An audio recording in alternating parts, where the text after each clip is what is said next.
us today. As you all know, after Tyree Sampson's tragic death in March, I made a promise that my department would do a complete and thorough investigation into what happened that day, and made a promise we would do everything in our power to prevent another tragic accident from happening again. My goal has been to be as transparent as possible, which is why I held a community listening session with Senator Bracey last month, and why I've regularly provided updates to the press about my department's investigation. I've made it known that we're working on crafting potential legislation to prevent these kinds of tragedies from occurring in the future. And today, I want to share with you the framework of that legislation. I want to emphasize that this is just a draft. The proposals in this framework are a direct response to our investigation into the drop tower accident. Our investigation is still ongoing, and we want to be sure any legislation we propose reflects the full results of investigation once it has been completed. When accidents occur, often it's because many contributing factors happen at the same time to create this perfect storm. Our goal here was to identify the issues that caused that perfect storm in Tyree's case and work to prevent them from ever occurring again. My team has detailed a copy of this framework available to share after this press conference, so I'll cover just the highlights here. Our first proposal is to increase signage posting requirements to be more comprehensive. The second is to add authority to our department to create improved standards for operator training. We would also like to increase reporting requirements for maintenance and safety system adjustments, and require that safety sensors not be adjustable beyond the maximum tolerance from the manufacturer's settings. Our department is also proposing that ride operators be required to provide the data from the manufacturer to our department. Another proposal including in this framework is the addition of new monitoring positions to perform unannounced visits, verify proper training, and observe the ride in operation to detect any potential unsafe conditions. We would also like to increase the required accident reporting from amusement rides. Currently, owners are required to notify our department if a patron receives injuries that require them to be taken to a hospital. We would like to change this requirement to include any patron that requires emergency services regardless of where they go for emergency treatment. The final proposal, including in this package right now, is to increase our department's authority to require permanent rides to obtain a third-party safety review and certification. As you can see, we are taking this accident very seriously and working on a comprehensive response to increase rider safety across the state. I'm fortunate to be joined today by two of our legislators in the Orlando area who have been great partners in the wake of this terrible accident. Both have had important perspectives to share about the impact this has had on their community and how we can work with the legislature to make rides safer. Senator Bracey, I go ahead and turn it over to you if you'd like to give a few remarks. Thank you, Commissioner Freed. I think it's important that we address this matter legislatively as soon as possible. I asked for a special session. The governor has not complied, but as soon as we're back in Tallahassee, I think we need to propose something immediately. And I'm going to highlight just three of the provisions that you talked about. One, I think we need new positions for unannounced visits, checking to make sure employees are properly trained. I think this is very important to hold the ride operators accountable. Secondly, I think the rides must have third-party review and certification by a national testing lab. And then third, I think we need to adopt the rules for employee training, retraining, and training program documentation. It is my belief that Tyree wouldn't have died if these three provisions were in place and in statute. It's a horrible tragedy. I also think that we should name this bill in honor of Tyree Sampson, to honor his memory, but also so that we have a reminder that this should never happen again. So again, thank you, Commissioner Freed. And thank you, Senator Bracey, for your continued partnership in this matter. Now, I'd like to turn over to Senator Thompson to say a few words. Thank you very much. I've had an opportunity to meet on a number of occasions with Yarnell Sampson, who is the father of Tyree Sampson. And one of the things that we're very concerned about is that the signage that was available did not have a weight requirement. And so in addition to a height requirement, we need to make sure that the signage also deals with weight, because even though Tyree was 14 years old, he was over 6 feet tall and over 300 pounds. And so we want to make sure that the signage includes everything so that the potential rider is informed. In addition, we need greater transparency with regard to the rides that are operated here in Central Florida. We get reports that there were individuals who were not feeling well. That's very vague. We need to know specifically what the problems were so that training can be customized and designed to address what the issues are. If a person is required to go to a hospital now, there is a requirement that be reported, but not all of the people who are, quote, not feeling well go to the hospital. So we need greater transparency with regard to reporting when there are injuries. And we also must have a duty on the part of the operators to contact the Department of Agriculture and Consumer Services anytime there is an adjustment to a ride that does not comply with the manufacturer's guidelines, which is what happened in the case of Tyree Sampson. And there was no reporting after the inspection, no reporting after the permit was issued. And so there has to be a duty to report to the state of Florida if there are adjustments after inspection and after permits are issued. So those are some of the things that I'll be working on in terms of the legislation that will be proposed as soon as we're back in Tallahassee.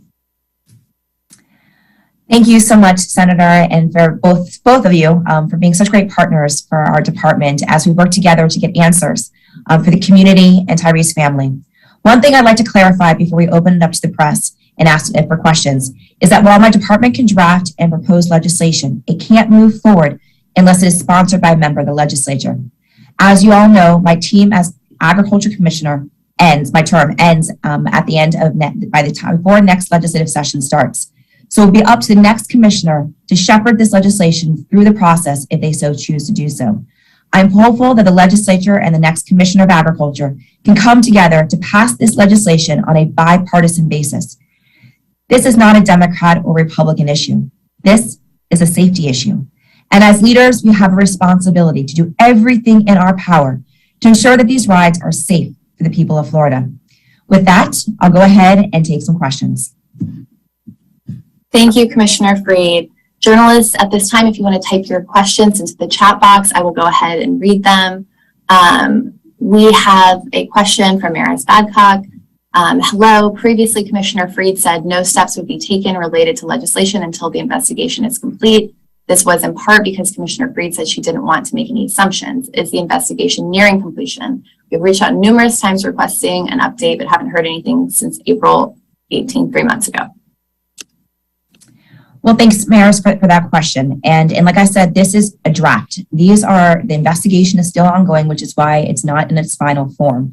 We are going to continuously, as we go through this investigation process, as we see things come up through the investigation, it will be added into the legislation. This is a preliminary framework of where this legislation is going based on what we have already seen. And that's why you haven't seen any tremendous updates on the legislation, because it's still an investigation. But now, with having been so many months, now we're able to start putting some of that drafting in motion. Okay, we have another question from Miguel. Based on your investigation so far, what would you say was or were the biggest errors found? You know, obviously, we've given you all the information we have until we have any final conclusions. That would be speculation at this point. So we are able to do that and speculate what was the biggest errors that we found. We've given you all the information that we have. The investigation report is still in the process of being done.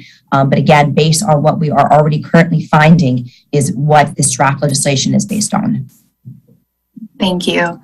Next question from Destiny Bird. Would these regulations be applied to theme parks like Universal Studios and Disney World? No. As you all know, there is tremendous exemptions from the big theme parks. So this would be outside of those exemptions from those parks. Okay, thank you. Okay, this one is from Chantel Navarro. Hi, Commissioner. Why did you want to act now instead of later on the framework? Because as I've said since day one, we want to be transparent. We want to show that we are working on things. And so we wanted to, at least for the family's sake and for ride safety, for people to see that we are actively working on things.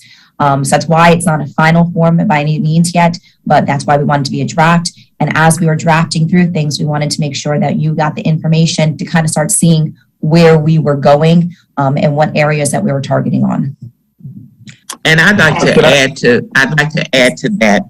We want to show the public that nothing is being swept under the rug, and we want the family members to understand that we are working on this. They were very concerned when the memorial was taken down, all of the balloons, the teddy bears, everything that people had bought, so that there was no evidence that there was ever a fatality at that location. They were very hurt by that. And so we want the family members to know that we're working on this and that we're not ignoring it. I also think it's important that we put out a draft now so that it can be vetted and talked about amongst the legislative community so that we can get a good product for the next legislative session. Okay, that leads us into the next question from Katie Rice. She says, good morning. With Commissioner Freed leaving her office, Senator Bracy and Rep. Thompson running for national office, who's going to propose this legislation the next legislative session? I am not running for national office. I am running for the Florida Senate and will propose the Tyree Sampson law as a member of the Florida Senate. I'll still be involved in helping to craft this legislation, even though I won't be in the Senate. So I'll be involved. And obviously, I'm hoping to stay involved as well in another position. But this is, look, you've got 3 dedicated public servants that are on this phone. That just because we're not potentially in the current positions doesn't mean that our passion for this issue goes away. And we all will work hard to make sure not only that it gets proposed by Senator Thompson in the Senate and whoever replaces her in the House. And of course, we will stay involved as well from my capacity and whatever that may be. Thank you. And I want to point out that Florida has oversight and authority with regard to amusement rides, and not every state has that. And so I'm looking forward to working with Congressman Bracy to bring some kind of uniformity throughout the country with regard to the operation of amusement rides. Thank you. Our next question is from Molly Durig with Spectrum News 13. Can you elaborate a bit on the second point of this draft legislation? How exactly would you hope to increase your department's capacity to inspect rides more regularly? By getting more positions filled. That we have only the capacity of the current positions and what the responsibilities are. So we would be asking the legislature to give us additional authority to hire more individuals to do these types of inspections. So it's more hands on deck. And also, I would just say, as a member of the Appropriations Committee, I think that would require more funding that I think definitely needs to happen. And I will encourage more funding for those positions. Thank you. Our next question is from Valerie. When would it go into effect? Have you talked to the family about this? If so, what did they say? Well, I proposed us having a special session to address it now. But that is up to the legislative leaders, Senate President, House Speaker, and the governor to determine when we would come back. So if we don't have a special session, that would be probably in March of next year for the legislative session that we normally have. And that session would conclude in May, and laws would become effective July 1. So that's when we anticipate that this would take effect. As has already been pointed out, this is not a partisan issue. And so I am looking forward to working across the aisle with Republicans and Democrats to make sure that this bill goes through, because we know that tourism is an economic engine here in Florida and certainly in Central Florida. And we all have a stake in it. And we want people to know that when they come to Florida, that there is some scrutiny, there's some oversight with regard to their health and their welfare and their safety. Thank you. Okay, the next question is from Gabrielle Roussan with Florida Politics. To clarify, there are no proposed legislative changes being proposed to the state's quarterly theme park injury report. This is a separate matter. This is only dealing with our authority, dealing with these non-theme park. So we want to make sure that we're bifurcating the issue. And of course, we know that the exemption for our large theme parks was written into law in the Florida legislature more than 30 years ago. And so this is something that we're looking at both from legislative perspective as far as this proposal and the exemptions that are given to the big theme parks. That's something that could be easily rectified by one simple change in the Florida statutes, but this is a separate matter and a separate issue. Thank you. Our next question is from Adam. How much of a focus will the increased training standards be in the framework of the proposed legislation? Part of the major issue here seems to be that the employees were either ignorant while doing their job or weren't trained properly and didn't know the correct standards. And as you see from the draft proposal, that is one of the areas that we are going to be targeting to make sure that the people that are actually operating these rides are held to higher standards, better training, and that we'll be able to, again, if we have these impromptu inspections, so we'll be able to see firsthand that they're following through these regulations and proposals. And the training right now requires a checkoff. And what we're proposing is to have a curriculum for training, what needs to be included, how lengthy would the training be, and something beyond just receiving a form that would say that there has been training. We want to know what kind of training, the extent of the training, to make sure that people who operate these rides, who really have a person's life and safety in their hands, are prepared to actually make sure that everybody who gets on the ride is safe. And let me also highlight that we're talking about having training, but also retraining. We want this to be an ongoing process where people are continually refreshed on what that training should be. And also the unannounced visits that the new employees will make, I think will also add some accountability to the training that these employees will have. Thank you. Our last question, Commissioner Freed, can you please explain further why Disney World and Universal Studios would be exempt from this legislation? Sure. I've made it clear that this framework for this legislation is based on our investigation of the drop tower incident. The exemption for our large theme parks is a totally separate issue, and removing that exemption would have to be done by the legislature. So I think the better question is whether or not the legislature has the desire or the political will to actually do that. So the way that the statutes are already drafted is that the big theme parks are exempt for any of these types of regulations to begin with. So it'll be up to the legislature and the political will to make the decision to take that exemption out. Okay, thank you. And that was the final question. Commissioner Freed, I don't know if you'd like to give a few closing remarks, and then Senator Bracy and Rep. Thompson, if you'd like to say something quickly. Absolutely. Well, first of all, thank you all for joining us this morning and continuing to cover this. This certainly is something that we want to continue bringing attention to. We lost a beautiful boy and want to make sure that we are honoring his memory by taking action. And so having the partnership of Senator Bracy and Senator Thompson and the community leaders is significant. And so while we are just in a draft phase, we want to make sure that people know that we are moving forward on making changes, and hopefully the changes that we make and the legislature passes are going to save future lives. We will do everything in our power to make sure a tragedy like this never happens again. So thank you all for joining today, and thank you to the media. You certainly have been diligent on top of this and continue to stay engaged on this issue, so thank you. Okay, Senator Bracy, would you like to add anything? Well, I'll just reiterate what I said. I think it's important that we honor Tyree's legacy by naming this bill after him. And so to the family, we are working hard to try to propose something that will address this issue so it never happens again. And so we'll continue working. Thank you. Thank you. Representative Thompson, is there anything you'd like to close with? Yes, we can't afford to just move along with business as usual when we know that there has been a terrible tragedy. And so I am continually engaged with members of the family and with the owners of the park. They don't own, they did not operate the ride. However, it was on their property. And so I'm engaged with them to keep them updated with regard to what we're doing with the Tyree Sampson law that I'm going to introduce as a member of the Florida Senate. Thank you so much. And thank you all for being here today. Again, thank you for your patience with our technology issues earlier.